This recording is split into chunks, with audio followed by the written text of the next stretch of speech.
Hello everyone, I'm back with another video. Today I'm going to be doing probably my biggest or longest project I guess yet, because I'm going to be going through the Rise of Skywalker and talking about why I believe it fucking sucks. Now keep in mind, I used to like this movie, but I have realized it has an unbelievable amount of flaws, and the only way for me to get through all of them is by simply watching the film and doing a full critique, I guess. So yeah, this will be a long video. Now, I should also clarify this. If you like this movie, that's perfectly fine. If you believe it is the best Star Wars movie, that is fine. If you believe it is the worst Star Wars movie, that is also fine, and I even agree with you. Your opinion is valid, and I respect that. However, I believe that this film is awful. So if you like the film, you can watch this if you would like. Maybe you can find it somewhat entertaining, or maybe you can get under another person's perspective. Or if you simply don't want to watch it because you like it, then go ahead. And if you do not like the movie and you don't want to watch it again, that is fine. Maybe you might find it entertaining. I do not know. I do not know what most of you guys find entertaining. That's all up to the person. Anyways, I guess I should probably get into it. Also, by the way, I'll not be putting movie footage because sometimes the last time I put movie footage into my video, or a heavy amount of it at least, my video got blocked. Yeah, I still have not gone over that. So I will not be putting movie footage. It'll just be the trailer repeated for like an hour or something, depending on how long the video is. Alright, so we are immediately given the worst fucking title crawl in all of Star Wars with the dead speak. The dead speak. And it just says Emperor Palpatine is back. No reasoning, out of the fucking blue, just out of nowhere. And the film gives us no explanation. Yeah, we have to get a fucking book for that, believe it or not. And also, they say that he had a broadcast, and that broadcast is pretty important. That we can see our characters' reactions. And we could hear the broadcast in Fortnite. It was some shameless, weird promotion thing, and yeah, I don't know why the fuck they put it in Fortnite. Not everyone plays that game. Like, does this mean that Fortnite's canon? I'm joking about this, by the way, but Jesus Christ, this is stupid. Okay, so the film then opens up to the First Order raiding a like a red planet. Like it has lava, it has a cool lava sky and stuff like that. And this is apparently Mustafar, even though the sky again looks nothing like it. The atmosphere is completely different. There is fucking what looks like snow on the ground. Well, probably not snow. I don't know what the fuck it is. And then also there are fucking trees. What the fuck? This is not Mustaf. Like, yeah, this is like what they did to Ilum and Starkiller Base, and how for some reason there were trees. What the fuck? By the way, Ilum having a trees makes no sense because it is a fucking ice cold planet. Yes, trees can go in ice cold, but not that cold, because there it's presumed to be really fucking cold. And here it doesn't make sense for trees because it is hot as fuck. We then see Kylo Ren is invading some village, and this village has a Sith artifact, being the Sith Wayfinder. And I can actually believe that this village did indeed have it, because Mustafar was actually where Vader's castle was, so I guess that could make sense, but it would make more sense if it was at indeed Vader's castle, if Kylo Ren went to Vader's castle, and maybe they're like leftover guards there or something. And yeah, I think that just makes much more sense if he went to Vader's castle or the ruins of it, because it probably would be destroyed by now. I just think that would make much more sense. And then we see Kylo Ren take out a magic Sith triangle. Yeah. This is one of the worst parts about the film, and there are many bad things in the film, but I will get to this later. Small thing, but when he looks at the Sith triangle, you can hear a bunch of weird whispers. For some reason, I have no idea what the fuck that's about. We then get to Kylo in space using the Sith triangle as like a map to get to Exegol, and we see him fly into this weird orange stuff in space. So we're like, okay, one of the reasons people couldn't find the planet was because he knows it's very secure. So then it shows that he's finally out of that area, and we see Kylo Ren literally went through the one area that orange shit was around. He could have literally just flown around it. There was literally only one area that I had to fly through. What the fuck? What the hell? Like, that's, Corellia, I think is what it is. Or, I forgot what the planet was in Solo. But, that planet had a bunch of, like, smoke around it and shit. And it was surrounding the entire planet, but this was just surrounding one area. Next, we're introduced to Exegol and like when Kylo Ren going into Palpatine's lair.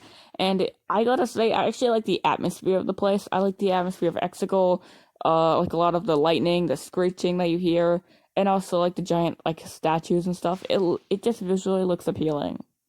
After we hear Palpatine's voice, which again is horseshit, and then Kylo says he'll kill Palpatine, and just like how he killed Snoke. And Palpatine says, "I made Snoke," revealing that Snoke was a clone. It's like, okay, cool. This is such a cool reveal, such an incredible fucking reveal, and they never mention it in the film again. They just never bring it up again. Thanks for nothing.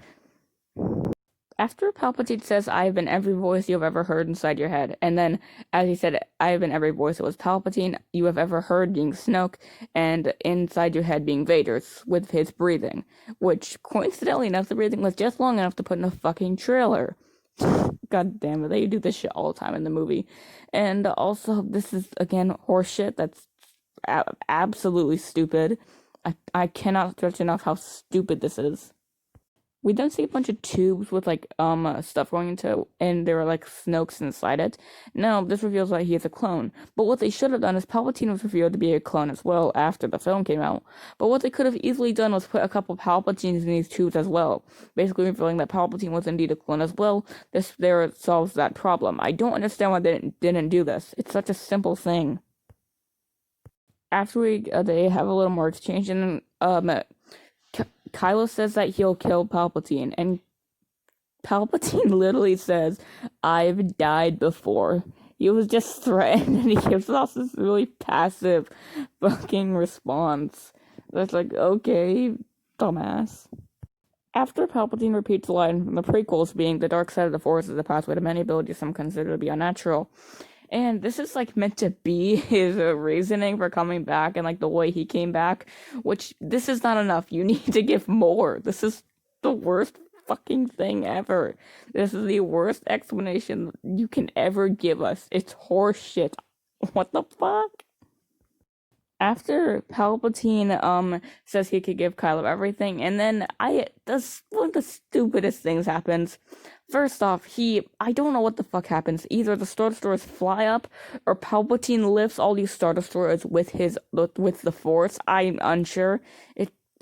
I don't know, but he supposedly lifts the Star Destroyers with the Force, and these Star Destroyers come out of the ground, which this is first off doesn't make any sense, and the only explanation I can see is that the ships were built underground. But why would you build the ships underground? Why wouldn't you just build them on top? Why the fuck would you have your shipyard underground and then just only break the surface? Well, good luck, dumbass. That's stupid. And also, not to mention, these ships are fully manned, fully commanded, and somehow, I don't know, where did he get all these fucking people to operate these things? I don't know. And guess what? The film doesn't tell us. The film tells us nothing. Well, to be fair, JJ and Kathy already said this, but I digress. But for real, this is so stupid. I also love how Palpatine did this huge reveal thing, but literally the only people that were on the planet were either in the Star Destroyers or they were underground with Kylo, so no one saw them rise up. It felt like JJ wanted to have his visual of Star Destroyers coming out of the ground without actually thinking about the reasoning behind it and why that'd be a thing. We then see a huge fucking army. There is a huge, massive fleet of Star Destroyers. This is probably the biggest in Star Wars history. Definitely the biggest in all the 9 films, and probably the biggest in the entire Star Wars lore, from what I know of at least. I'm not a big book reader, alright, leave me alone. Alright, then Palpatine says that Kylo can kill Rey and become the Emperor of the Galaxy. Which, by the way, Palpatine's motives in this film fucking change like the tide. Like, holy shit, his motivations are so confusing in this movie. And then, Palpatine says Rey is not who he thinks she is. And then Kylo asks who is she, and Palpatine smiles. I wonder what this could mean. We then cut to Poe, Chewbacca, and Finn all going on to some sort of ice planet, and they're coming here to get some sort of transmission from a spy, and they obviously say who's the spy, and they don't know. I wonder who it could be. Also, a little funny thing I noticed is, Finn puts in some sort of thing to R2 to translate the message or, download it, and he says this could be big R2, and then later it's revealed it's only like 2 or 3 sentences. It's kind of funny to me. After a shit, and I mean a shitload of TIE fighters come, like, I'm talking about a dozen of them are coming now after our main characters. Even though in the space fight that they're about to have, they only destroy like 8 or something, or they only destroy a few. After we have a space fight, like I mentioned, with the Millennium Falcon fighting TIE fighters, and it is the exact same as in the previous two. Like the Millennium Falcon flying around that Star Destroyer in The Force Awakens, and the Millennium Falcon flying around the Krayt salt mines in The Last Jedi. These 3 space fights are the exact fucking same. After they like bust through an ice wall, and then they start light speed skipping, which this doesn't make any sense because the way light speed skipping works is it's first off very dangerous, and it's basically meant to expand on what it was in The Force Awakens as well. But the difference is in The Force Awakens it was a planned move. They literally planned it. Here they're just doing it out of nowhere because shit, I guess they're to escape. But it's not planned, so it's freaking stupid. In The Force Awakens, it was a planned attack. After we cut to Rey levitating. That's right, fucking levitating. And then she's saying, be with me, because she wants the past Jedi to be with her, and they're not with her. So then she levitates down rather than just, like, falling down. It'd make much more sense if she fell down, but she just casually levitates. After we cut to Carrie Fisher, as B-roll footage for Leia, they're using like deleted scenes from The Force Awakens and even repeating some old footage as well, but editing it to make it look new. I will say I do respect that they tried to pay respect to the actress being Carrie Fisher, as she has passed. She unfortunately passed away in 2016, but goddamn, the execution of this was awful. I mean, Jesus Christ! It would either she would either talk about something completely unrelated to the topic, or it would just be the back of her head being a stunt double or something. The execution is honestly very poor. After Rey runs the training course, even though she doesn't need any fucking training, but I digress. Now, this is just a small thing, but it cuts to her running in a forest, and then it shows an overhead shot of her, like, running over the mountains and shit. But when she's in the forest, her lightsaber is not ignited, and then when it shows her running at the mountain tops, we actually see her lightsaber is ignited, then it cuts back to her in the forest, and it's no longer ignited. What the fuck was that? I get that's just a little editing error, but Jesus Christ. After a bit of Rey running the training course, we see Kylo, and he's like opening some container with Vader's helmet, and he uses Vader's helmet to control the training ball to make it more difficult for Rey, which this is utter horseshit, and this doesn't make any sense. How does this even work? One of my problems with the Disney canon is they're treating like Anakin's lightsaber and Darth Vader's burnt helmet as like magical artifacts when they aren't. They're simply a burnt helmet and it's simply a burnt helmet and a lightsaber. That's what they are. Just of important people, but they're not magical artifacts. Also, when Kylo Ren touches a helmet, for some reason there's this weird sparking sound effect. One of my problems with JJ in his films with Star Wars is sometimes when it's not like a push or something, but it's like a mind trick or something, you'll have this weird force sound in the background. It's so weird, and I don't understand why it's there. After Rey gets a little frustrated, and then she starts like throwing the lightsaber to try and destroy the droid, and she has like angry look on her face, clearly meaning that she's angry. Maybe she could fall to the dark side. Now, first off, she very obviously isn't going to fall to the dark side in this movie, but my problem with her turning, especially right now, is her turn isn't anything. It's simply her getting angry, nothing more, and I mean literally nothing more. It doesn't have the fear, anger, hate and suffering that Anakin had. Anakin had a full turn to the dark side.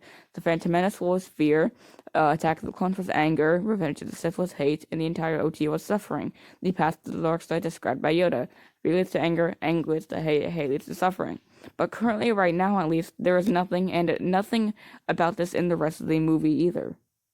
And then somehow Kylo was able to use Vader's mask to put visions in both his head and Rey's head, which I can buy it for the putting visions in Kylo's head. But how the fuck is it putting visions in Rey's head? This doesn't make any sense. And we see flashes of her parents and the Emperor's throne and shit. It doesn't make any sense. I do like that we get to see a little more of Han Solo, like screaming Ben and stuff like that. As I think that Kylo Ren is probably one of the good things about the movie. I don't know necessarily good, but he's one of the better parts of the film. After she realizes that a tree fell on BB-8, so then obviously they have to remove the part that the tree fell on, and then she tells Leia that she did not finish the training course and she will earn Luke's saber when she's ready. So she hands Leia the saber, even though like 5 to 10 minutes later she gets the saber back. After we get a scene that I actually like with Poe, Finn, and with Poe and Finn coming back from the mission and the Falcon's on fire. And then we get something that I actually enjoy from the movie, basically where Poe and Rey have a nice little bickering moment, and then yeah, and it's a nice little showing of banter. And then Rey talks to Finn, and the way that Finn delivers the line always made me chuckle. It's something that I appreciate from the film. Despite how very little we get of their banter, it's still nice when we do get it. After Rey finds out that Poe lightspeed skipped and they couldn't do that because the compressor was down, and she gets mad at Poe for doing this. Yeah, what a fucking asshole. He only saved Finn, Chewbacca, and several other people in the Resistance and was able to deliver them back the message. What a fucking asshole.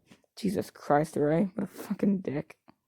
Only saved quite a few members of the Resistance, and again, like I said, a very important message that ultimately led to saving the galaxy.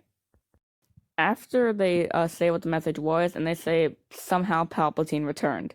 And Oscar Isaac's delivery of the line is pretty bad. It's just so dull. And, yeah, it's honestly so bad. And he says Palpatine returned, which I hate that he said that. I wish he said Darth Sidious, because something I appreciated about TLJ was the way that they called Palpatine Darth Sidious rather than Palpatine. It shows how much Rian Johnson actually paid attention to the prequels, despite how garbage TLJ was. But here they did call him Palpatine, which, why? It's so retarded. After we get reactions from a couple members, and then someone says, Dark science cloning secrets only the Sith knew. What? No, is he this guy an idiot or something? Dark science. No. Cloning is not a secret only the Sith knew. Did you forget there was an entire war called the Clone Wars based on cloning, not by a Sith, by Kaminoans who cloned with the DNA of Jango Fett? Did you forget about this, you fucking moron?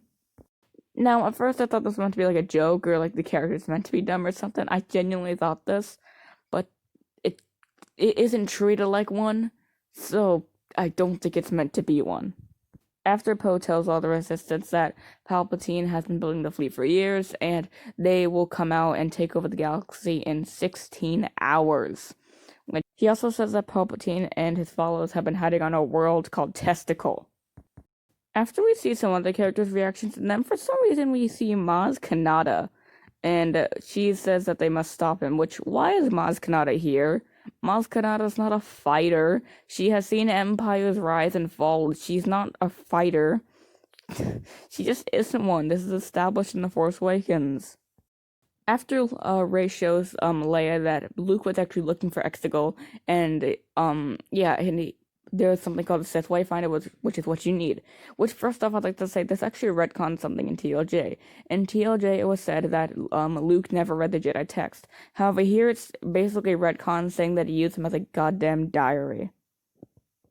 After all the characters are getting on the Falcon, or about to get on the Falcon and leave, and then Finn goes to Rose and says, Rose, last chance, and Rose can't come, okay? Rose cannot come. She's busy. I know all of you cared, but Rose cannot come. Why? Because she's busy. Not because the fans didn't like her, because she is busy. This is the one of the many things that disappointed me about the film.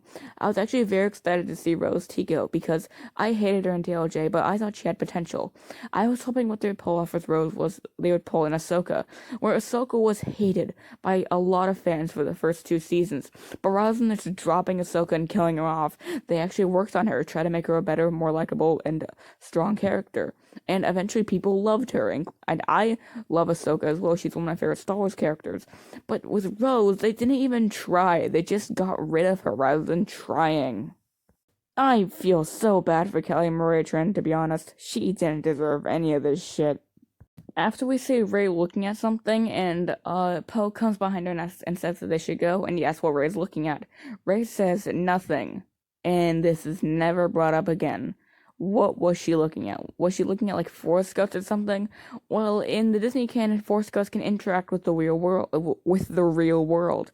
So this means that Poe would be able to see them as well. So it isn't Force Ghosts. And what is it, like the grass or something, like the green grass?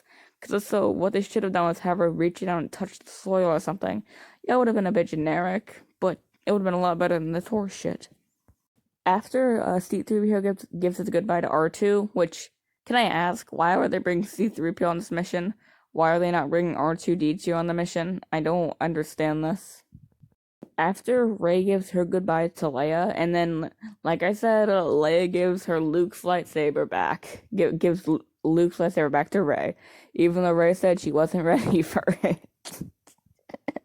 What the...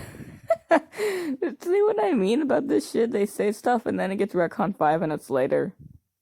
After our trio set off with, for some reason, Rey being in the pilot seat rather than Poe. Next we cut to the Knights of Ren and Kylo's helmet is getting rebuilt with the pieces from his previous helmet. Which, first off, why are you just rebuilding the helmet? Why not just make a new one? Second off, why the fuck does he have these pieces?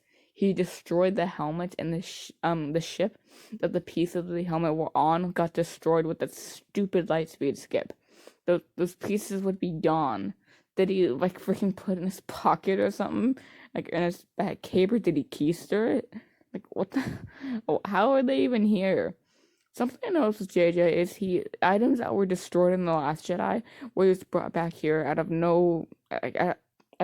Basically, they were suddenly brought back for no reason, and they're not really important to the story. Luke's lightsaber could easily just be replaced with Rey's yellow lightsaber, and nothing would change in the story. I mean, maybe something with the whole being worthy of and earning Luke's saber, but again, that gets retconned after 5 minutes, and it doesn't matter. And Kylo could just not have a helmet, and it wouldn't change a thing, as Kylo barely wears a helmet in the film anyway.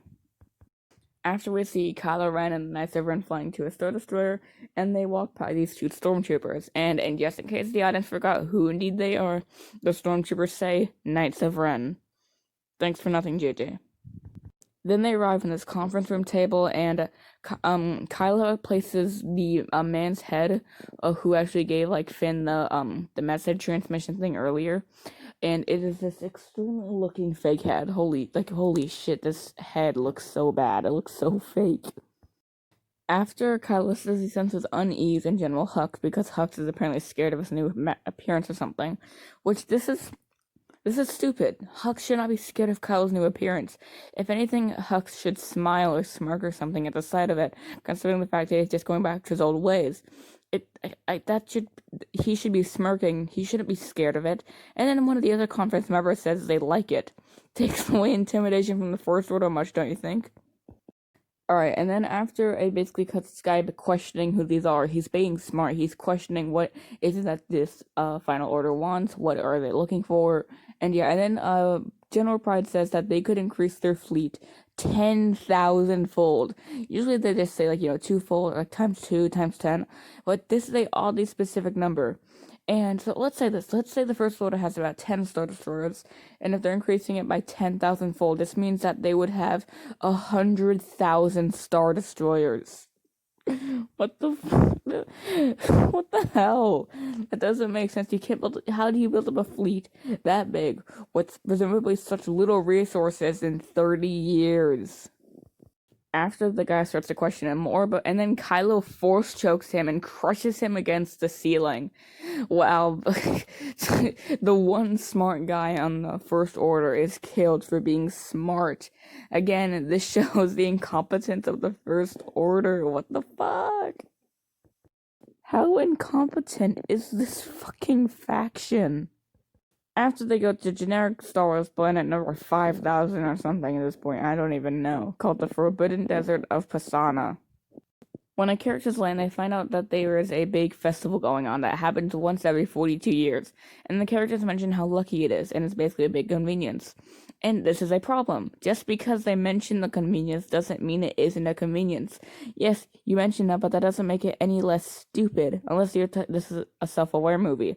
But this is Star Wars, it's not very self-aware, it's not Deadpool or anything like that, which, by the way, in Deadpool, it's awful as well. But yeah, this doesn't change shit, it's still convenient as fuck. After one of the little elephant creature things coincidentally gives Rey a necklace, which, can I ask, why give it to Rey? What if she gave it to Poe or Finn or Chewbacca or something like that? Because this is literally, again, a big convenience for later. And also, can I say, why the fuck wouldn't she give it to C-3PO? C-3PO was seen as a god by the Ewoks in Return of the Jedi. I think he would be seen by a god by these people who live in the desert as well. I would assume that at least, so I think it would make sense if it was given to C-3PO. Honestly, C-3PO makes the most sense in my opinion, because again, he's basically seen as a god in by the Ewoks, so I think that these people might find him as a god as well. Maybe I'm pulling that on my ass, but I don't know. After a dyad scene between Kylo and Rey is now triggered. And I actually kind of like this moment because the way that they kind of exchange words and the way that they dodge each other's questions is actually pretty cool. However, then something really stupid happens. Kylo grabs Rey's necklace, and then the dyad scene suddenly ends. Which, first off, big convenience for the dyad even happening in that moment. Big convenience for the fact that that stupid elephant creature gave it to Rey. What if she gave it to C-3PO, Rey, or C-3PO, Finn, Poe, literally anyone else in that crew? What if she didn't give it to Rey? Then again, fucking convenience. And also, right when Kylo grabs it, the thing immediately ends the dyad scene. Like, what? What if it lasted for a little longer and Rey could have grabbed it back? How does this even work? Can Kylo control the dyad scenes? Because that's not how it worked in The Last Jedi. The Last Jedi, the way it worked was Snoke was bridging their minds. Actually, now that I think about it, I don't even think they were dyad in The Last Jedi. Maybe I'm missing something because I haven't rewatched the movie in a while. But from what I remember, they weren't a dyad until Rise of Skywalker. Because, again, in The Last Jedi, their minds would simply be bridged together by Snoke. So Kylo takes the necklace that he picked off of Rey in that coincidence dyad scene, and they're able to track it to the Forbidden Desert of Pasana. After randomly a stormtrooper came up and it basically says they locate the resistance fugitives before he gets shot in the eye. Now this immediately made me realize that stupid dyad scene didn't need to happen. Have the stormtrooper survive for a little longer, quickly call into a walkie-talkie, then get shot in the eye, which means that the First Order were alerted that the resistance were there, that, Rey and stuff were there. So then you don't need to have that stupid dyad scene, getting rid of the convenience. You could literally fix it by removing a scene and just extending one a little more by maybe like 5 to 7 seconds at most. How the fuck do you do that? Like, how do you fuck this up this bad? Because he even says that it's okay, the resistant fugitives. Have him talking like a walkie-talkie or a rescom or something. And there you go. Boom. Problem solved. Now, like I said, he got viciously shot in the eye by some guy in like a robotic suit, and this guy is revealed to be Lando, and I knew this was Lando from the beginning. Not because of anything like really spectacular. It's actually kind of weird how they would have figured it out. Basically, I got the Lego Millennium Falcon Lego set for the Rise of Skywalker for my birthday, and Lando was in it, and he came with this like little like blaster with like an extension on top of it, made it look like a little crossbow. And when I saw that the same guy had that, I immediately knew, yup, it's Lando. And then we get, when it's revealed to be Lando, we get a nice little reunion between Chewbacca and Lando. I actually really like the scene, as Lando's one of my favorite Star Wars characters from the OT, and I really like this little reunion, especially since even though Lando's basically the same character he was in the OT, I still like it because I am a little fanboy of Lando, so yeah. After Lando Calrissian mentions that he was actually with Luke Skywalker when they went to Pisana to look for the Sith Wayfinder, which, two things. First off, damn, a movie with an adventure with Luke Skywalker and Lando looking for the Wayfinder. Damn, did we miss out on something, my friends. Second off, you're telling me that when they couldn't figure out, they just stopped? They just gave up? Yeah, again, what about the Jesus Christ, what the hell? After Lando mentions that they actually looked for Orchi's ship, whatever, and they actually found it, but they said there was no clue, even though this isn't true, and I'll get to that in a bit. After TIE fighters come to the forbidden desert of Fasana, and Lando says, I have a bad feeling about this, which this is a horrible use of the line. Examples of this line being used well are in like A New Hope, when like they're in the trash compactor, or in Empire Strikes Back. But this is such a awful use of the line. Another example of the line being used poorly was in Attack of the Clones, where all those monsters came out of those entrances, and then Anakin said, I have a bad feeling about this. No, you shouldn't have a bad feeling about this. You shouldn't have a bad feeling about this. There is something bad going on. You're about to get eaten by fucking monsters. Why are you having a bad feeling? It just should be bad in general. And this is another poor use of the line, because you shouldn't have a bad feeling about it. TIE fighters are literally coming. An example of this line being used well is in The Force Awakens, however. JJ got this right before. I don't understand how I screwed it up here. After they try to escape from the First Order, so they basically get these two little speeders, and Poe hotwires them, and this is subtly foreshadowing of what's gonna come later, because Finn asks, how do you know how to do that? Which, this is kind of subtle foreshadowing for what's gonna be revealed later in the film, so I guess that's what it's meant to be, at least. And after a chase scene ensues, and then we get these stupid little tread speeder things, which for some reason they're on treads. Why the fuck are they on treads? I don't know if you guys have seen Closer Looks video, but he brought up a really good point, and I'm basically gonna copy down everything that he said. These treads don't make any sense. Why would you have treads over hovering speeders? Hovering speeders don't have any friction as they're not touching the ground. However, treads will have much, much more friction, as much of them is a lot of them, in fact, is touching the ground. So there's gonna be much more friction, making them go much slower. Hovering speeders are much, much faster, and they're better for greater traction. But these are awful, and this is honestly, I don't understand this either. It feels like they only had this for more toys. After we get the iconic "they fly now" scene, everyone knows how this dialogue sucks. Jesus, first off, why the fuck? This is just such a bad line. Also, Disney's acting like they came up with jet troopers, even though there were jet troopers in the OT and there were jet troopers in the Clone Wars. They did not come up with this shit. I don't know why they're saying they did. After our characters get separated on their two speeders, and they're Finn and Poe are in this little in between two mountains, and they think that they've lost the speeder, and C-3PO says, "Excellent job, sir," and then that speeder actually comes out of somewhere, and then it's basically shooting at them again, and C-3PO says, "Terrible job, sir," and I actually liked the moment as well. This moment got a slight chuckle out of me, as again, C-3PO is probably one of my favorite parts about the film as well.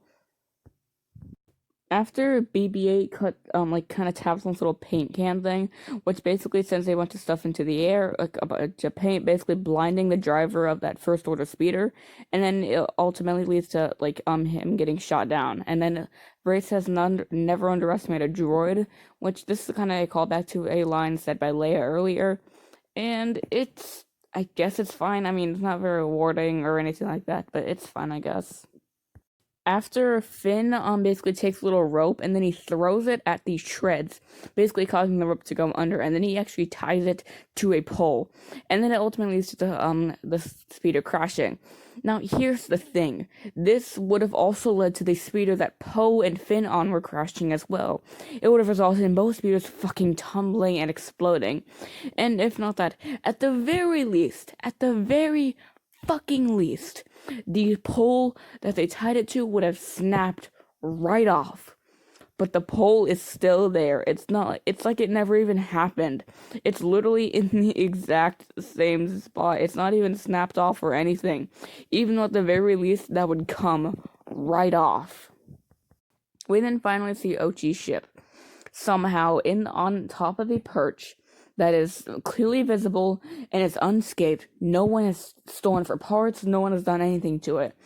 I'd also like to say, how come they couldn't scan the ship on the Millennium Falcon scanners?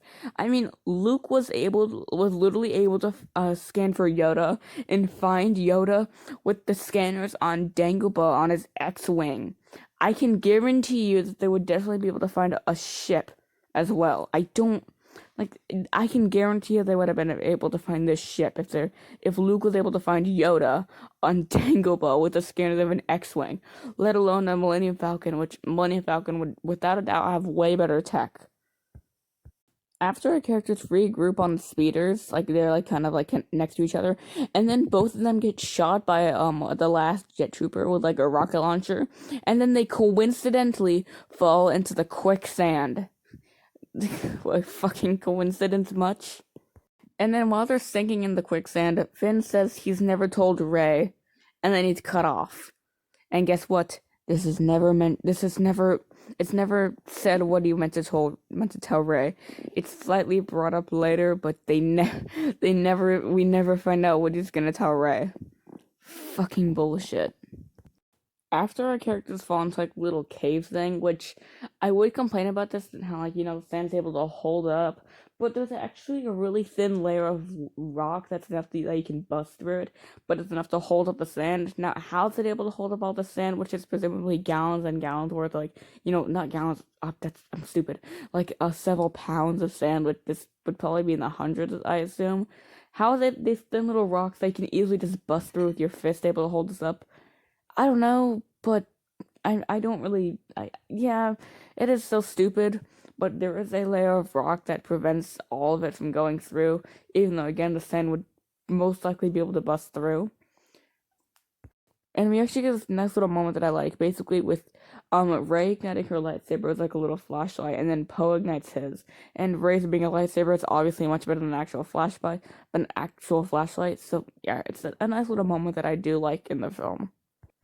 After the characters find the dagger in like a little room area, and I have several things to say about this. They say that C-3PO can actually read off the dagger, which this is horse shit. How the fuck can C-3PO read ancient Sith? I was actually gonna make a whole video about this, but I have not been able to find footage of Anakin and C-3PO from the Phantom Menace. I haven't been able to find footage of C-3PO from the Phantom Menace, so I can't make my own video about it. But I'll mention it here. How the fuck can C-3PO read ancient Sith language? C-3PO was built by Anakin Skywalker in the Phantom Menace, and at the time of the Phantom Menace, the Sith were nothing but a myth.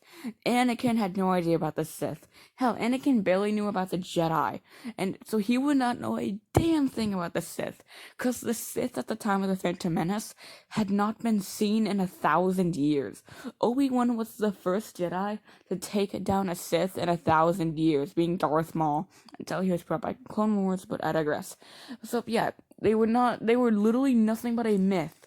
Nothing but a myth in the Phantom Menace. So how the fuck would C-3PO know how to read ancient Sith language, let alone it being fucking ancient? Also, let me ask you this. C-3PO can read it, but he can't say it out loud for some reason, as it's apparently against his programming. So why the fuck? Why program him with this ability, but not give him the ability to read off the bloody information? Why? This is so stupid. After this little monster, like this monster, like snake thing, kind of comes up to them, and this monster, I'd like to say, looks so bad. This monster looks like it's made out of plastic, earwax, and rubber. It looks so fake. After that, Rey slowly steps close to the monster, and she notices that it has a cut on its on its body. So what she does is she kneels down and you won't believe this. She force heals it. How did you, how do you know how to force heal? You've been training for 1 year, or someone like Yoda, who dedicated his life to the Jedi and the Force for at least 800 years, couldn't figure out force heal, yet Rey somehow did. How, and more how? How do you know how to do this? Please, this is the stupidest thing ever. This doesn't make any sense. After the Knights of Ren land up Asana, and Rey actually senses Kylo Ren, so she goes out to the middle of the desert to basically wait for him. I don't know. Now, the characters basically start up Orchi's ship as well. Somehow this ship is still working. Again, it has not been stripped for parts. I do not know. Now, Chewbacca actually goes out to get Rey because they have to go now because, the ship's fired up and everything, so they have to go and keep moving. And while Chewbacca's out, he actually gets captured by the Knights of Ren as well. So after Kylo Ren starts flying towards Rey in the Forbidden Desert of Pasaana and starts flying it straight towards her rather than using the blasters on a ship. So Rey ignites her lightsaber and then runs the opposite direction. Then jumps up and cuts off the wing of Kylo Ren's ship. And then Kylo's ship tumbles, it rolls, it bounces, it does so much it is the most violent crash in all of Star Wars. And then at the end of it, the ship explodes. So Kylo must be dead, right? He's definitely dead. After Finn points to a transport that's flying away and he says they have Chewie, which first off, I like to say that this is basically Finn's fault for this whole tug of war thing and Rey blaming himself about Chewie because he didn't notice that they put Chewie on the other ship that was flying away. Like, what? Nice job, you fucking idiot. And then Rey stops the ship dead. Just stops it fucking dead and pulls it towards her, the entire transport. Which I'd like to say that the transport's about 100 feet in the air by now. About 102 feet, and she stops it dead. Now this isn't necessarily a Mary Sue moment, but Jesus Christ, this is kind of weird, especially since she's only been training for 1 year. Then after Kylo comes out of the ship that had previously been blown up, how did he survive that? Like, Jesus Christ, is it the same bullshit excuse we got for Palpatine or something? Like, what the hell what is going on? How did he survive? Then after, Kylo Ren starts flying on the ship, and they get another stupid tug of war, just like in The Last Jedi. And then Rey uses force lighting to blow up the ship. What the fuck? How does she do no force lightning? Force lightning is a completely different ability. How would she know how to do it? It's not simply being angry. It's more to it than just that. Also, another issue is she was doing force pull, but somehow that force pull converted into force lightning. That's not how it works. I think what would have been much better is if Rey and Kylo both pulled so hard that it split the ship in half. I think that just makes much more sense. As again, force lightning doesn't make any fucking sense. Now, all that stupid stuff aside, I did kind of find this impactful in the cinema. I thought maybe Rey actually fucked up. Could it be that she fucked up again? Or not again, but you know what I mean? Could it be that she actually would have to be flawed? Does this mean that she'd actually have to learn how to control her powers? Is this what this means? Character development? Something that this trilogy has been lacking in, like, the previous movie? Could that be what this means? If only. Then after, we get a little scene of them at an asteroid, and them talking to the ship, and again, we get more stuff of how Rey might fall to the dark side. But again, my problem with this scene is there's nothing more to it. It's just simply falling to the dark side. There's nothing else to it. Like, there's no specific reason other than she's angry. Anakin had several reasons, and he followed the full path. Like I mentioned earlier, fear leads to anger, anger leads to hate, hate leads to suffering. But here, Rey's simply angry, and that's all it is. They think that's all the dark side is when there's much, much more to it. After we find out that Chewbacca was in fact put on a different transport, so Chewbacca never died from the Force lightning because Chewbacca was supposedly in the transport that Ray Force lightning and blew it up. So yeah, but this is a this is so stupid. They did a fake death for Chewbacca. This is honest. Dude, why? Why do a fake death for Chewbacca? Literally, why? I mean, his death could have been so impactful for his character. Like, why? I mean, I'm not saying I wanted them to kill off Chewbacca. I like him. But it's either don't have the fake death or kill him off. It's that simple. Don't give us a fucking fake death. It's so stupid. This is just stupid. I don't even have to explain why it is. Just, this film has fake deaths so many times, it hurts me. After our characters realize that there's a way to get the dagger as Chewbacca, as when Chewbacca was captured, Chewbacca had the dagger when he was captured, so yeah. And they discuss a way that they can actually get the inscriptions out of C-3PO's memory, so they head up to Kijimi. However, we found out that the Knights of Ren was actually following them. First off, how were they following them? Because I don't think that they could have exactly just whooped their asses out and followed the ship, and if they did, why didn't they attack?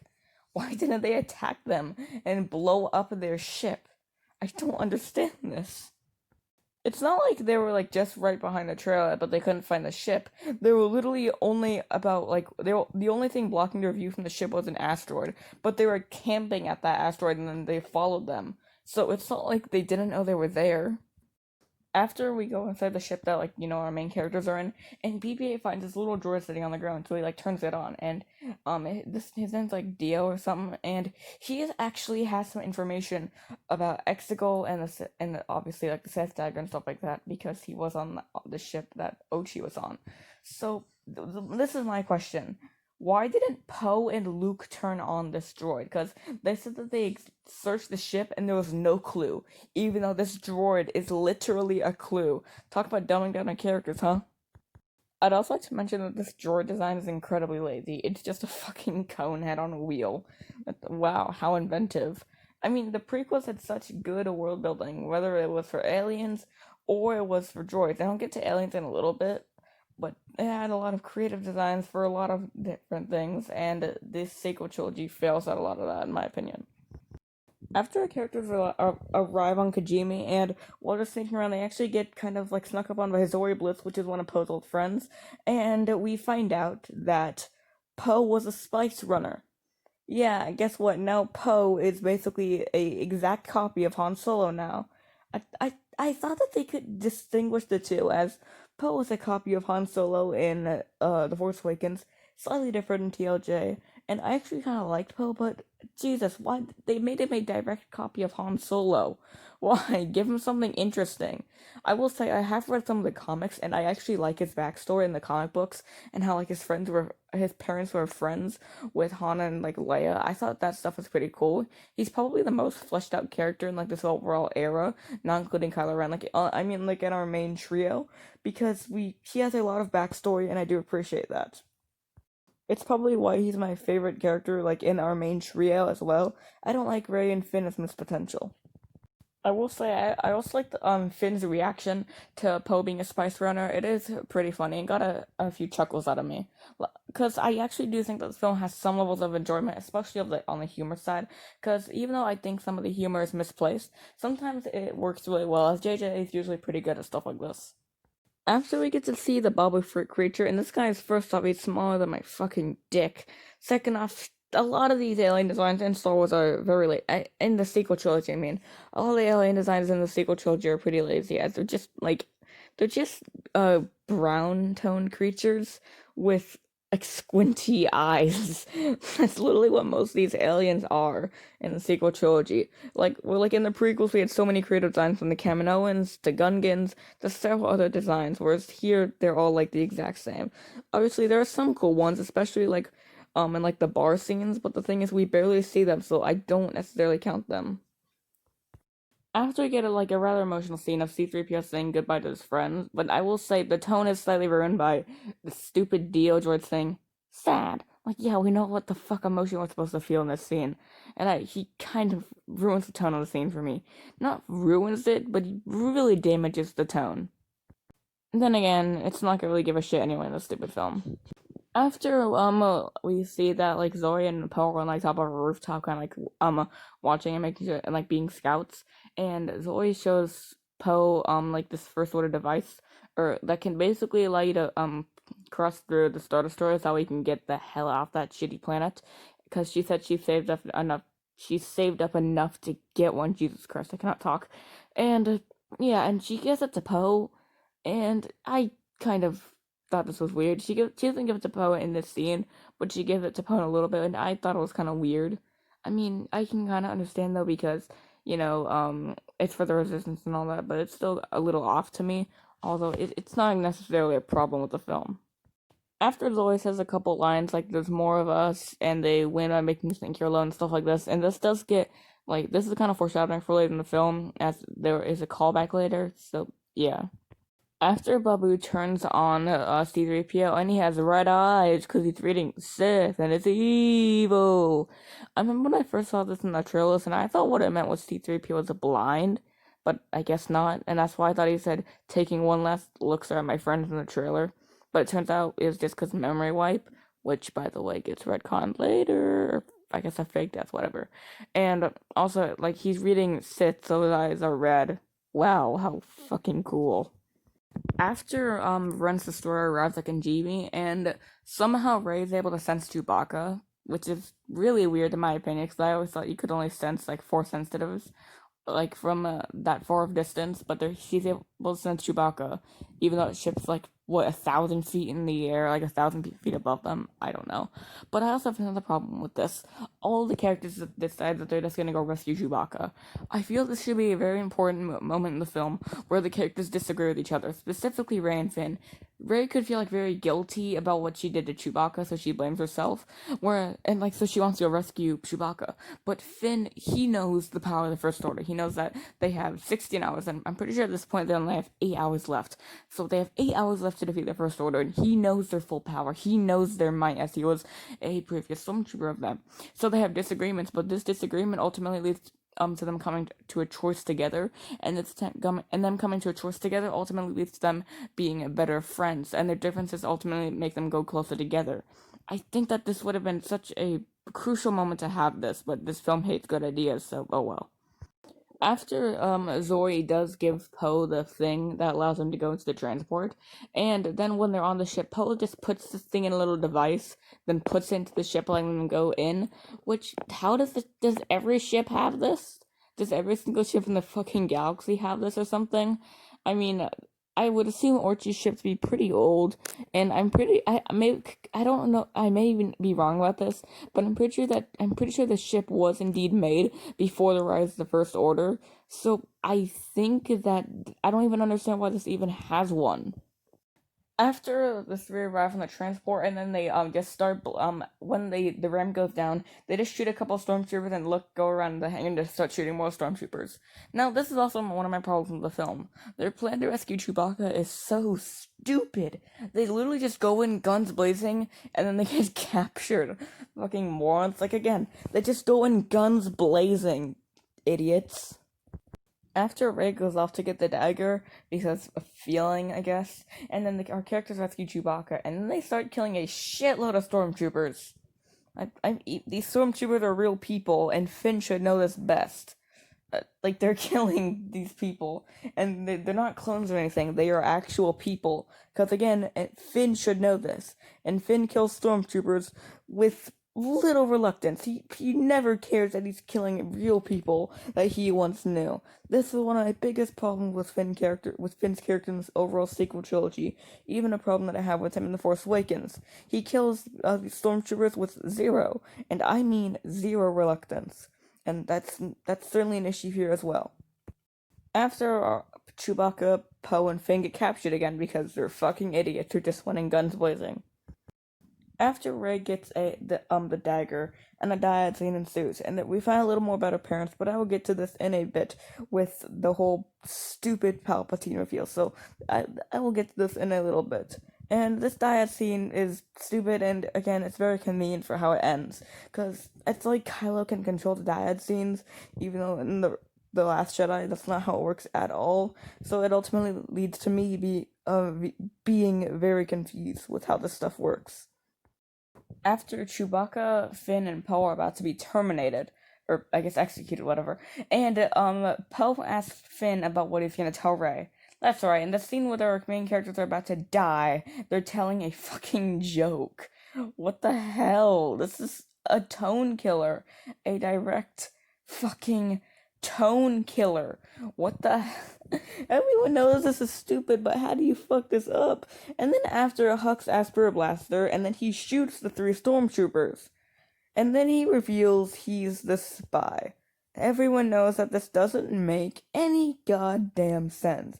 He was basically Space Hitler in the first Force Awakens. He was one of the most powerful people in the First Order, and he's willing to give up all that because he doesn't like Kylo.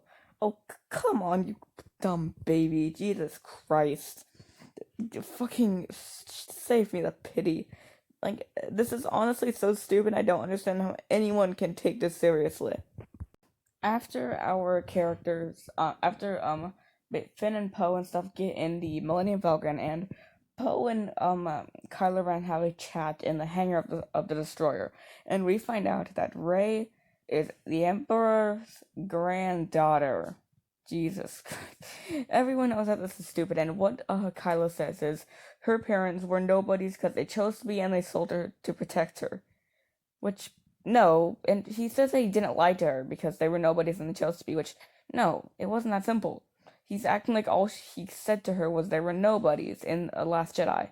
He's acting like all he said to her in The Last Jedi was they were nobodies, when he said more than that. In The Last Jedi, he didn't simply say they were nobodies. He also said that they sold her off for drinking money. So he did lie to her. Whereas, like, with Obi-Wan in the original trilogy, it's all he said from a certain point of view he lied to Luke, and from a certain point of view he didn't, because Anakin turning to the dark side was so impactful for Obi-Wan's character, and so impactful for him, that he didn't state them as the same person. Whereas with this is directly lying to Rey. He literally lied to her, because the sequel trilogy wasn't fucking planned. After he says that Palpatine doesn't know that they're a dyad, which this is horseshit, because first off, they weren't even a dyad in The Last Jedi. In The Last Jedi, Snoke was simply bridging their minds together, and this film completely forgets about that.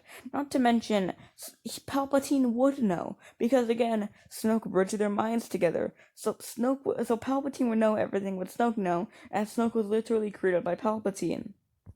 After the Millennium Falcon comes up, and basically Poe super turns on the engine, which sends back a bunch of stormtroopers and almost sends back Kylo, but doesn't send back Rey, even though Rey is literally at the front of the hangar. So Rey should be the one to get blasted off the furthest. And then Rey jumps, and Poe and Finn grabs her hand, which when Rey jumped, Rey should have gone blasted all the way back to the back of the hangar. She should not have been able to get out there. Again, I don't understand how this works. That's literally not how it logically would work either. After we see Hux as a bandage now, and he basically tells Pride that they overpowered the guards and shit, and that they were able to escape. And then Pride grabs the blaster and then kills Hux. Well, thanks for nothing. Thanks for nothing, JJ. Hux is the worst villain in all of Star Wars. This is just not even a question. He is the worst villain in all of Star Wars. After they're in the ship and stuff, and Rey says that he will kill Palpatine for him killing her parents, and Finn says, Rey, that's not like you, and then Rey says, you don't know me, and this is what this basically is meant to be more Sita for falling to the dark side, which this is nothing, because what it basically is Rey acting angry, and then Finn's like, Rey, you're acting angrier than usual. And that's pretty much what this is. Like I said, there's nothing more to it than just angry.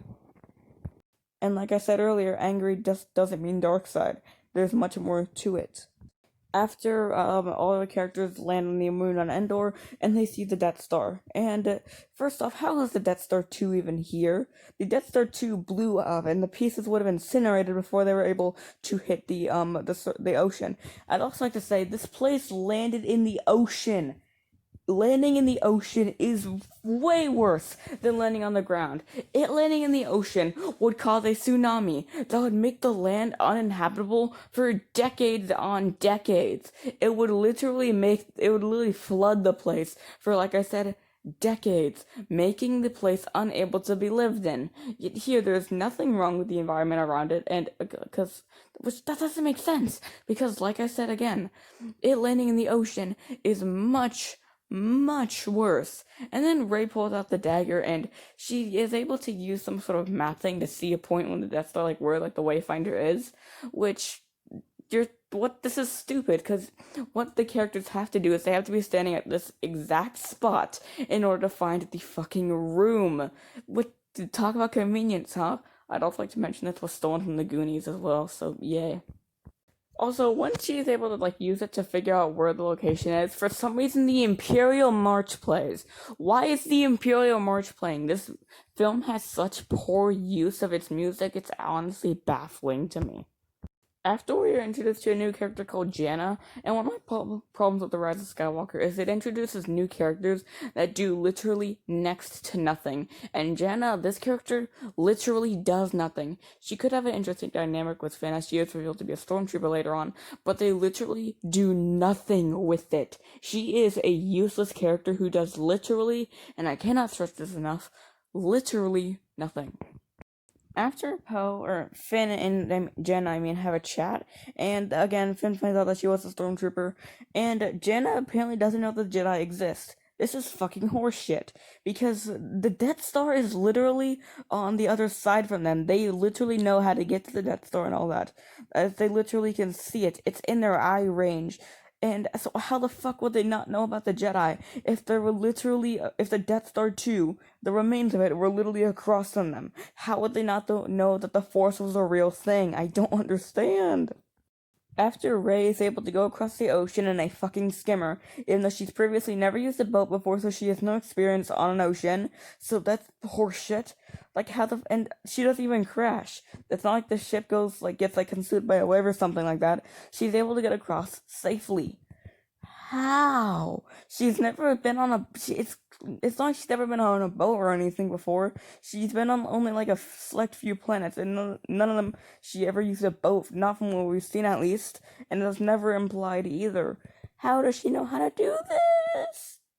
After Rey climbed on the Death Star for a bit, and then she eventually finds her way to the Emperor's throne room, and there is a secret door that still somehow is functioning and works. And again, there's a secret door that's right by the throne, even though in the actual throne room from Return of the Jedi, that door doesn't exist. They literally just made this up and are inventing it.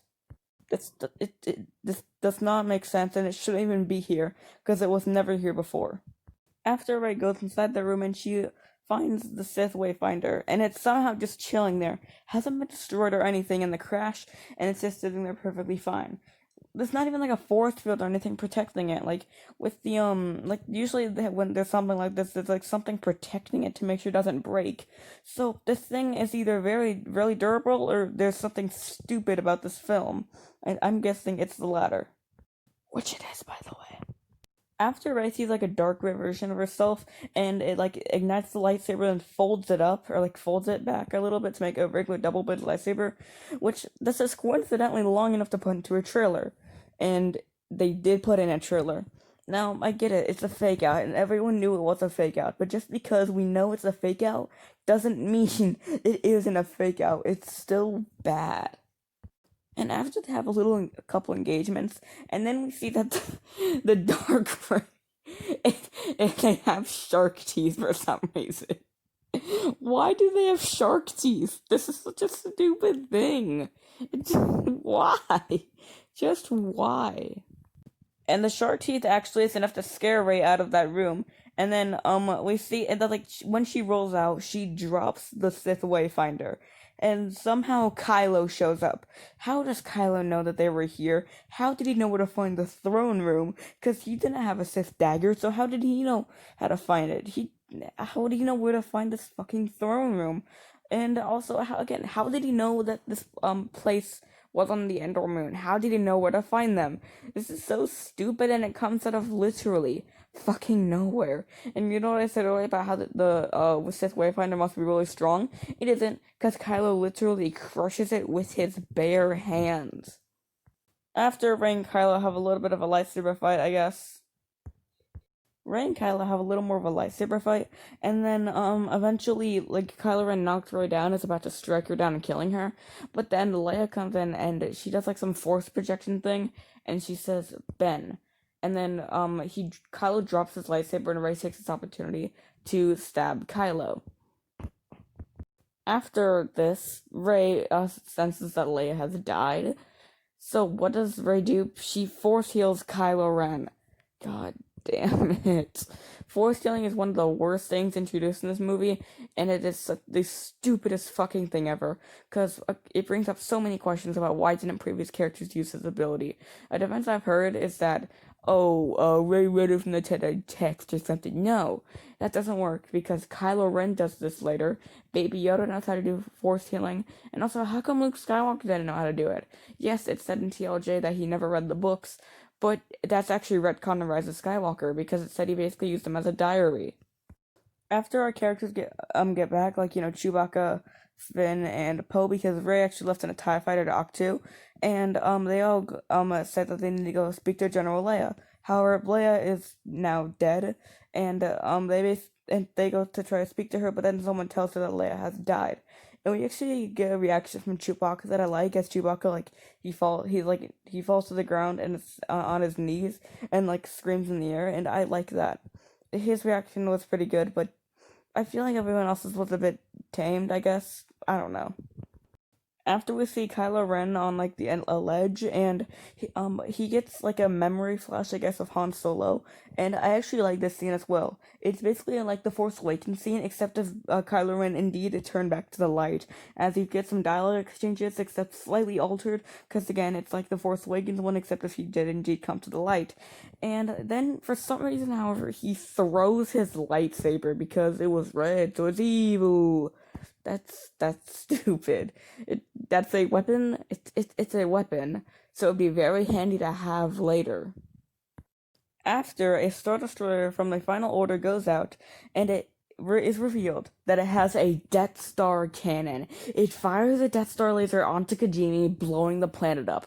And what this means is that, it's said later in the film, that every single one of these Star Destroyers, all 100,000, have Death Star laser tech. What the fuck? First off, where did they get all the technology to build this fleet? Also, where did they get all the kyber crystals? Because in the Star Wars Rebels, it is revealed that what powered the Death Star was a massive kyber crystal. So where the fuck did they get all the kyber crystals to get this to be able to power these? Because Ilum, which was the place to harvest kyber crystals, was blown up because it was actually Starkiller based, and that was blown up by the Resistance. And so that's your source of kyber crystals gone. What the hell? Like, Jesus Christ. I mean, how would they get all these kyber crystals? It's like they want to have a fleet, but didn't think for 2 goddamn seconds about how it actually makes sense. After after we get Poe basically confused and not knowing what to do because he has just been promoted general and he has all this responsibility on his hands because, this Final Order has planet-killing weapons on every single one of the Star Destroyers. And then the old mad lad, Lando Calrissian, comes up. And I actually enjoy this scene as well because I love Lando in this movie, even though he's basically the same character. And he gives Poe, again, a nice little speech that I genuinely like, and it brings across the themes of family that was present in the OT. So yeah, even though that's kind of non-existent in the sequel trilogy. After Rey is now on Octu, and she burnt the TIE fighter that she went on so she can never leave, even though I don't think you can burn metal, that's not how it works. Especially metal from a TIE fighter, which is designed to be able to go through the atmosphere incredibly fast. I'm pretty sure that it must be pretty strong metal in order to not get burnt up. After Rey looks at Luke's lightsaber, then throws into the fire, but before it can actually get into the fire, Luke's Force Ghost comes out and catches the lightsaber and says that Jedi's weapon deserves more respect, which is a direct middle finger to what Rian Johnson did in The Last Jedi. I'd also like to say, something I hate about the Disney canon is that Force Ghost can not lift up, but can pick up items. I can buy that they could, lift something up with the force, but I hate that they can do lightning for some reason, which doesn't make any goddamn sense, and they can pick up physical items. I hate that so much, and it makes me wonder, why can't they just pick up a lightsaber and whip people's asses? It makes me wonder this. It's honestly so stupid. After Luke says to Rey the reason he stayed on the island was fear, which doesn't make any sense. No, that's not why he stayed on the island. The reason he stayed on the island was because he blamed himself for what happened to Kylo, because Ryan Johnson did character assassination to him. Like, it's not because fear. This is stupid. It's another retcon. Or something that just doesn't make sense, I guess. I don't know. Next, what happens is Luke gives Rey Leia's saber and reveals that Leia in fact had Jedi training, even though in TLJ it was said she didn't. Another retcon, my friends. It's also revealed that the reason Leia didn't become a Jedi was because if she did, her son would die, and I will get to this in a bit. After Luke tells Rey to go to Exegol, but Rey says she can't because she doesn't have the Wayfinder and she destroyed this ship. But Luke says that Rey has everything she needs. So then Rey goes to the TIE Fighter and gets the Wayfinder, which, hold up, this doesn't make any sense. Because what they're saying is this was the same TIE Fighter Kylo used at the beginning. But that doesn't make sense, because if you remember, earlier on the Desert of Pasaana, Rey cut off the wing and completely destroyed Ren's TIE Fighter. And it's the exact same TIE Fighter, because it has the fucking Wayfinder in it. So these are literally the exact same fighter, even though they were literally destroyed in the film. After Luke lifts his X-Wing that was in the water, which I actually like, it plays Yoda's theme. It's a nice little callback to Empire Strikes Back and shows how much Luke has grown. However, how the X-Wing still works, I mean, I can believe it would still work because maybe like the glass is super secure or something. I don't know, I can believe it. I don't necessarily have a problem with this like other people do. After C-3PO meets R2 again, because now C-3PO has his memory wiped, and R2 gives C-3PO's memory back, saying that basically it's another fake death. Now, to the film's credit, it is actually said later in the film. However, earlier it's barely brought up, and also it's said as if it will not work, certainly. So, this is still another fake death. It's honestly stupid. I think this film gives us so many fake deaths that honestly hurts, like I said earlier. Okay, so after the Resistance get a transmission from Luke Skywalker's X-Wing, giving them directions to Exegol, then they discuss a plan.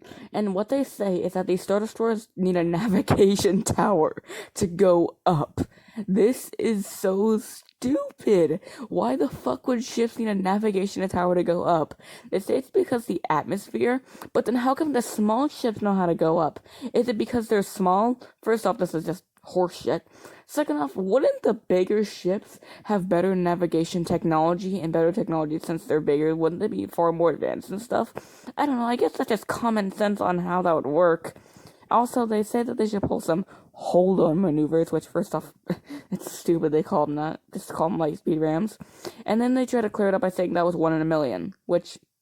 What? It's first off, in The Last Jedi, it's framed, but before Holdo does it, it's shown as if it's not 1 in a million. Second off, this makes Holdo a giant hypocrite, because she trashes on Finn for betting the entire odds of the Resistance on a fluke, but she literally bets the entire odds of the Resistance on 1 in a million. After the characters go ahead with the stupid plan and discuss it, they all set off to Exegol, and Chewbacca and Lando all go to get more people for recruitments for the Resistance to help them fight the war. After they all go to target the command tower, and then it turns off and gets sent to a command ship, and the Resistance are able to figure this out because of Finn. And Finn's like, because I have a feeling. Fucking bullshit, man. So, now the characters said they're gonna put a ground invasion on the Star Destroyer, which you don't have to do this, you fucking morons. I mean, what they do is they kind of set up a turret in order to blow up, like, the command deck place, but they don't have to do this. Why? Because they say that, earlier, destroying the Death Star cannon leads to the, ship's main reactor ultimately blowing up the entire thing. So why the fuck don't you morons just destroy the Death Star cannon, which would ultimately destroy the entire Star Destroyer, ending the war right now? You don't need to do a ground invasion. All you have to do is literally destroy the bottom Death Star cannon, and you guys have enough ships to do this. Then when the transport ships land on the fucking Star Destroyer, they say that they're not using speeders. It's revealed that they're using space horses. Oh my god, this is so funny that I get enjoyment out of it. Next, Rey goes into Palpatine's lair, and Palpatine said to Rey that he never wanted to kill her. He wanted her alive or something, even though he tells Kylo to kill Rey so many times throughout the film. After Palpatine says to Rey that if she kills him, then he will possess her body as all the Sith live in him, or something like that, I guess. And this actually leads to an interesting scenario. Either Rey kills Palpatine and he wins, or he kills her and he wins. I wonder how they're gonna figure out this interesting conflict. After Kylo Ren arrives on a TIE fighter, on Exegol, which, first off, how did he know Rey was on Exegol? I mean, also, how did he remember where Exegol was? Exegol's in the unknown regions, so I'd assume it'd be pretty damn hard to find. And how did he get there in a TIE fighter? Wouldn't all the TIE fighters on the Death Star 2 be destroyed in the crash or something? I mean, we saw TIE fighters in hangars and, like, broken hangars and stuff, but from what it looked like, they were all pretty fucking destroyed. After Rey is about to perform some ritual and like kill Palpatine and stuff like that, and Capens and she puts her lightsaber behind her head, and it gives it to Kylo since Kylo's in a situation where he's attacked by the Knights of Ren. And then Kylo kills the Knights of Ren, or fights them, I guess. And Rey ignites Leia's lightsaber and kills 6 guards. And then it cuts to Kylo killing or finishing off the Knights of Ren. And then it cuts to Rey killing the exact same 6 guards. And we know that these are the same guards because, and if you look in the background, there are literally no dead bodies, and they even reuse some of the exact same shots, just with different musical cues. After Kylo Ren and Rey team up and they're about to kill Palpatine, then Palpatine immediately knocks their lightsabers out of their hands and it starts like sucking their soul out, I guess, which like heals his body, I guess. Okay. So Palpatine restores his body back to the way it was with their dad, and it for some reason gives him new clothes. That's super weird to me. I will say I actually like his appearance in the movie though, like his when he's like back to normal. It looks really good, and it's also good for a Battlefront 2 skin. So yeah. Now, up in a space battle, things seem hopeless, like they're all gonna die. And then, in a comm, like, Lando says, there are more of us, Poe, there are more of us. And then you see a huge army of people they just recruited. And I think that this is a bad moment as well, mostly because it is stolen directly from Avengers Endgame, just like a moment I'll get to later. We then also find out that Zoe Bliss and Babu Frick somehow were able to get off Kijimi before it was blown up. Another fake death, my friends. Like, how did they get off the planet before it blew up? Zoe Bliss literally gave Poe the only way off that planet. She literally gave it to Poe. Next, Ben Solo wakes up from, like, just like when he was knocked out by Palpatine from sucking the life force, and then Palpatine picks him up and throws him to a ravine. So Kylo's dead, right? Then Palpatine sends a huge shockwave of lightning into the sky and disables every single Resistance fighter. How? People call characters like Starkiller and other Star Wars characters OP, and then they just say this is fine? What? How can you say that? I mean, this is the most bullshit thing ever. After Rey wakes up and we get a "be with me" scene where like she looks into like the lightning and then she says "be with me," and then she hears a bunch of the past Jedi voices, which I like this as well. You can hear Obi-Wan, both Ewan McGregor and Alec Guinness, and I find it interesting how they're able to get Alec Guinness to say it, because obviously Alec Guinness is unfortunately dead, but what they did was they took the scene where he said to R2 "don't be afraid," and JJ took the Rey out of afraid and put it in here. We also hear like Qui-Gon, Mace Windu, even Hayden Christensen, which is a huge surprise, and I love to see it because I love Hayden Christensen as Anakin. We also get to hear like Ayla Secura, and like Luminara. However, we hear Ahsoka, which means Ahsoka's probably fucking dead. Now there are theories on if she's alive or not, and also like Dave Filoni made a tweet saying that she might be alive, but I don't know. From what we know, she's most likely dead. However, there's a slightest possibility that she is still alive. After Palpatine says a Force lightning at Rey and Rey blocks with the lightsaber, then he says, I am all of the Sith. Rey says, I am all of the Jedi, ignites a second lightsaber, and uses it to send it back at Palpatine and disintegrate Palpatine. Which, first off, I'd like to say, how come, how were two lightsabers able to block Force lightning that was capable of not disintegrating, of disabling an entire fleet? How are two lightsabers able to do that? Also, I'd like to say, blocking Force lightning and deflecting it back are two different things. This is what made Mace Windu unique. And this is also the thing that was stolen from Avengers Endgame with the I am all the Sith, I am all the Jedi, ignites a lightsaber.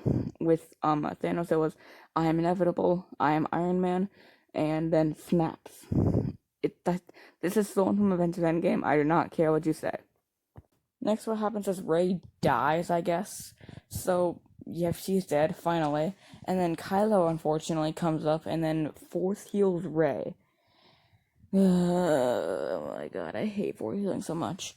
And then after they share a kiss, for some reason, even though their romance was nowhere to be seen in this movie, except like maybe one teeny, tiny little scene, but it really had like nothing. So in the end, it just came out of butt fucking nowhere.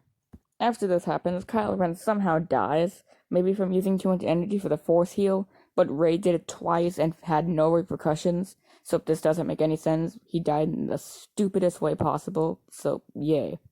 After the characters rescue Finn and Jenna since the stars started going down, they all go have a celebration, and then there's like a lesbian kiss and the movie ends. If only. Rey goes to Tatooine, she buries Anakin's lightsaber, she calls herself Rey Skywalker, even though she isn't a Skywalker, and they call her Skywalker to make the people on Twitter happy, and yeah. Anyways, now here's where I go on more of a tangent. So, Rise of Skywalker is a really bad film that breaks itself every 5 fucking minutes, can only hold a couple scenes together, but most of the time it cannot hold a single scene, and only, at most, usually can hold a couple moments.